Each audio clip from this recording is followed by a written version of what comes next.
तो आज की वीडियो बहुत ज्यादा इंटरेस्टिंग होने वाली है क्योंकि आज ऐसे टेक फैक्ट्स के बारे में बात करेंगे जो शायद अभी तक आपको ना पता हो। सबसे पहले YouTube। तो YouTube काफी सारे लोगों को नहीं पता कि सिर्फ एक वीडियो प्लेयर नहीं बल्कि दुनिया का सबसे बड़ा वीडियो सर्च इंजन भी है। 2020 के स्टैट्स के हिसाब से YouTube पे 2 बिलियन लोग एक्टिव यूजर्स हैं और ये भी नंबर मैं तब बता रहा हूं कोरोना पीरियड से पहले। अब तो और ये नंबर बड़ा हो गया होगा। गूगल ने 2006 में YouTube को खरीदा था 1.6 बिलियन डॉलर्स में और आज की डेट में अगर बात करो तो इतने ही पैसे हर 3 हफ्ते में बना लेता है YouTube। आपको पता है एप्पल एक ऐसे सब्सक्रिप्शन के ऊपर काम कर रहा है जहां पे वो अपना जितना भी हार्डवेयर सेगमेंट है, आईफोन्स हो गए, मैक्स हो गए, इन सारी चीजों को मंथली बेसिस पे हम लोगों को देने का ट्राई आउट कर रहा है। सारी चीजें प्लान आउट हो रही हैं कैसे सारी चीजें काम करेंगी। सपोज करो आपको आईफोन 2 महीने के लिए चाहिए तो हो सकता है आगे जाके ये पॉसिबल हो जाए। अब ये हमारी जैसी कंट्री है, बहुत सारे लोग ऐसा भी सोच सकते हैं कि यार ले लो 2 महीने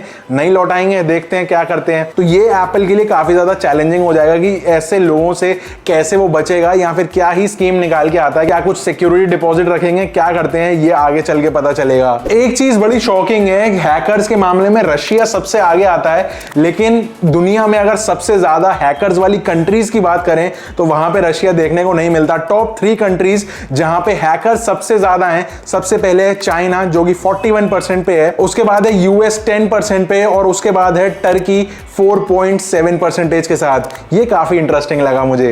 आप ये वीडियो डेटा के थ्रू देख रहे हो और डेटा की बात करें तो इंडिया में एक एवरेज हर महीने जो लोग डेटा यूज करते थे आज से कुछ 7 साल पहले 2015 में, तो वो था सिर्फ और सिर्फ 850 MB।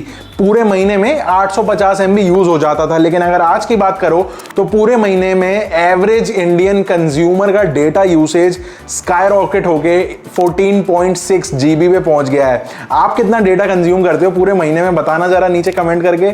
आपने कभी ये नोटिस किया होगा कि जो QR कोड दिखता है उसके अंदर 3 बड़े बड़े स्क्वायर्स कोने में लगे होते हैं।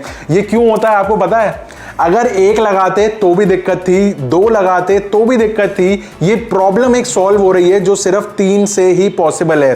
कैसे? हम कोई भी जब फोन से दूसरे फोन से किसी भी QR कोड को स्कैन करते हैं तो उसको ये पता चल जाता है कि कौन सी ओरिएंटेशन में लगा हुआ है QR कोड। अगर 2 लगे होते, क्रॉस में लगे होते तो भी चेंजिंग हो जाती काफी सारी, और 4 लगे होते तो भी ओरिएंटेशन नहीं पता चल जाती। तो ये एक तरीके से कंप्यूटर्स को पता चल जाता है कि ऐसा QR कोड सीधे में है और वो तभी पॉसिबल होगा जब ये तीनों स्क्वायर्स इस तरीके से अलाइंड होंगे। इंटरेस्टिंग है ना? वैसे ये वाला QR कोड स्कैन करके बताओ क्या मिला आपको यहाँ पे। अब ब्राउजर्स हम लोग डेली यूज करते हैं, चाहे क्रोम ब्राउजर हो या फिर ब्रेव ब्राउजर हो या फिर माइक्रोसॉफ्ट एज ही क्यों ना हो। लेकिन क्या पता है आपको कि रैम कंजम्पशन कितना बड़ा पार्ट है इन ब्राउजर्स का?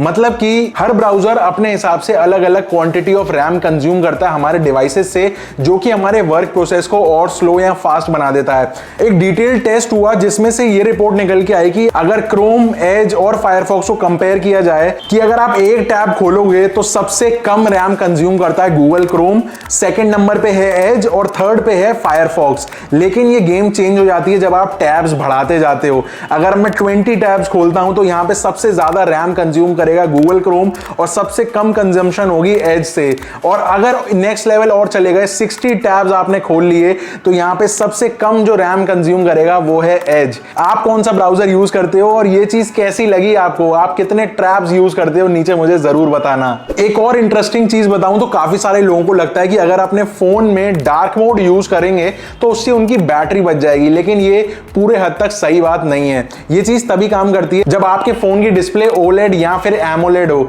अगर कोई दूसरी है तो कोई फर्क नहीं पड़ेगा क्योंकि LCD पैनल में पूरी बैकलाइट होती है और उसके अंदर कोई भी फर्क नहीं पड़ेगा। सिर्फ यहाँ पे पिक्सल का काम होता है। AMOLED स्क्रीन में जब वो पिक्सल्स बंद हो जाते हैं तो आपकी कुछ हद तक बैटरी बच जाती है। आपको ये बात पता थी या नहीं? सही सही बताना। रिसेंटली फेसबुक ने अपना नाम चेंज कर दिया था, पेरेंट कंपनी का नाम मेटा रख दिया था। ये चीज आपको पता ही होगी क्योंकि आप व्हाट्सएप, इंस्टाग्राम सब चलाते हो, मुझे पता है। और ये नाम जो चेंज किया ना मेटा, ये पता है फेसबुक को कितना महंगा पड़ा जब से मेटा नाम रखा है? फॉर वेरियस रीजंस यहाँ पे $500 मिलियन का खर्चा तब से फेसबुक का हो चुका है, नुकसान हो चुका है। नाम राशि का सिस्टम सही है इंडिया में, पहले पंडित को बुलाओ, नाम पूछो, फिर नामकरण करो तो पिक्चर सही चलती है थोड़ी। ये बड़ी अच्छी बात कही आप। तो कुछ टाइम पहले नोकिया एक ऐसा नाम था जो सबको पता था और आज की डेट में एप्पल एक ऐसा नाम है जो सबको पता है। ऐसे बहुत सारे नाम हैं जो सबको पता है लेकिन मेरे पास कंटेंट आज इन्हीं दोनों कंपनीज का था। तो नोकिया की अगर बात करो तो 2007 से 2013 तक जो टोटल फोन्स बेचे नोकिया ने, वो बेचे 282 करोड़ फोन्स। अब इसमें हर तरीके की वैरायटी थी। नोकिया के पास 1000 रुपए वाला भी फोन था और 40-50 हजार वाला भी फोन था। वहीं पे अगर कंपेयर करें एप्पल से, तो एप्पल ने 2007 से 2020 यानी 13 साल के अंदर जो टोटल नंबर ऑफ फोन्स बेचे, वो बेचे 195 करोड़। लेकिन खास बात यह है कि एप्पल के सारे प्रोडक्ट्स बहुत ज्यादा हाईली प्राइस्ड होते हैं। इस वजह से एप्पल आज कैश किंग बोला जाता है। एक स्मार्टफोन कंपनी ने यह क्लेम किया है कि आप अपने फोन को 5 मिनट में 50% चार्ज कर पाओगे। मतलब कुछ 10-15 मिनट में 100% चार्ज। सही में मजा आ जाएगा। ये कंपनी है Realme और इन्होंने अपने आने वाले फोन Realme GT Neo 3 के अंदर ये क्लेम किया है और सारे टेस्ट भी करके दिखाए। ये one of the fastest charging devices है अभी तक ऑन द प्लैनेट। और आप बताओ आपका फोन कितनी देर में चार्ज हो जाता है? वैसे दिन में कितनी बार चार्ज कर रहे हो आजकल फोन अपना? कमेंट करके बताना। अब स्मार्टफोन्स की बात हुई है तो एक और इंटरेस्टिंग चीज बताता हूं।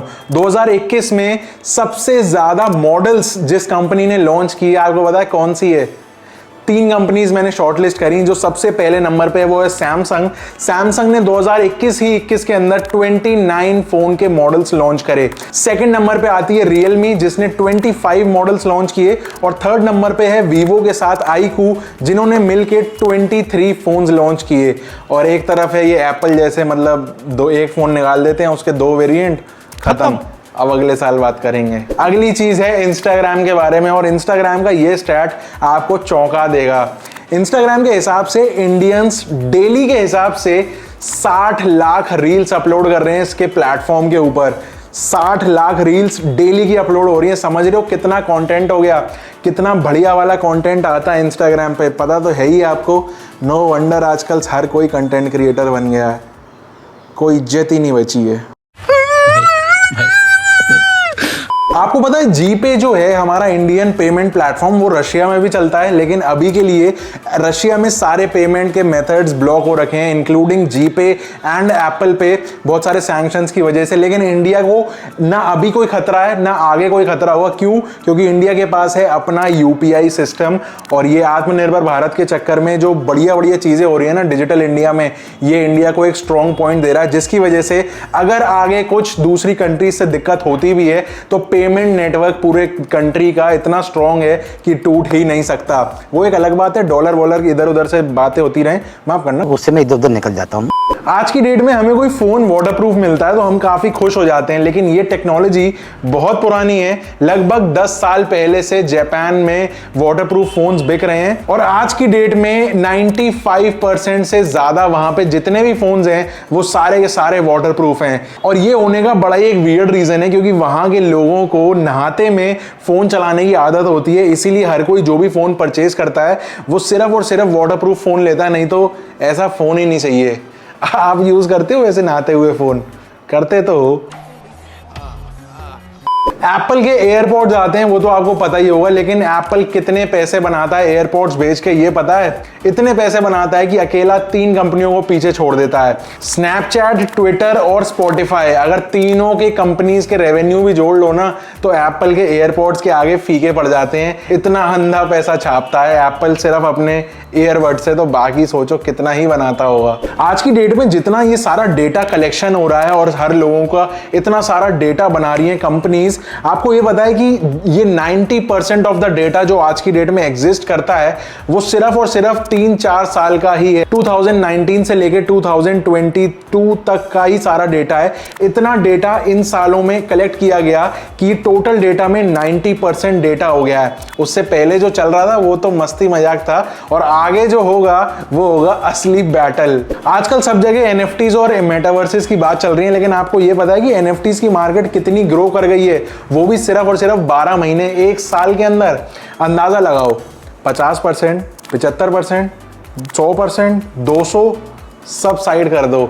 18,000% से NFTs की मार्केट ग्रो करी है सिर्फ और सिर्फ 1 साल में। ये दिखाता है कि NFTs का कितना बड़ा मार्केट आगे होने वाला है। आने वाले 5 सालों में ऑलमोस्ट हर चीज हमारे आगे NFT और मेटावर्स से रिलेटेड हो सकती है। एक बड़ी इंटरेस्टिंग चीज ये पता चली कि इंडिया का जो पहला मेटावर्स है partynight.io, जो कि फेसबुक ओन करता है, काफी सारा स्टेक उसमें दलेर मेहंदी जी ने एक लैंड का पार्सल ले लिया है और इंडिया का पहले बंदे बन गए जिन्होंने मेटावर्स के अंदर अपनी लैंड ले ली है और वहां पे कॉन्सर्ट वगैरह चल रहा है मस्त। मजे की बात बताऊं क्या है, उन्होंने अपनी लैंड का नाम रखा है बल्ले बल्ले लैंड और यहाँ पे वो एक्चुअल मेटावर्स की NFTs भी बेचेंगे और आप अगर उनके मेटावर्स में जाते हो, कुछ सामान खरीदते हो तो आपके घर पे भी डिलीवर हो जाएगा। आप ये वीडियो YouTube पे देख रहे हो और YouTube पे हर मिनट में 500 घंटे का कंटेंट अपलोड हो जाता है। इसका मतलब जब तक आपने ये वीडियो खत्म करी तब तक कुछ 5000 घंटे का कंटेंट वहां पे अपलोड हो गया है। तो जाओ, ये वाली वीडियो खत्म हो गई, अब दूसरा कंटेंट तलाशो और कल फिर से आ जाना यहीं पे ही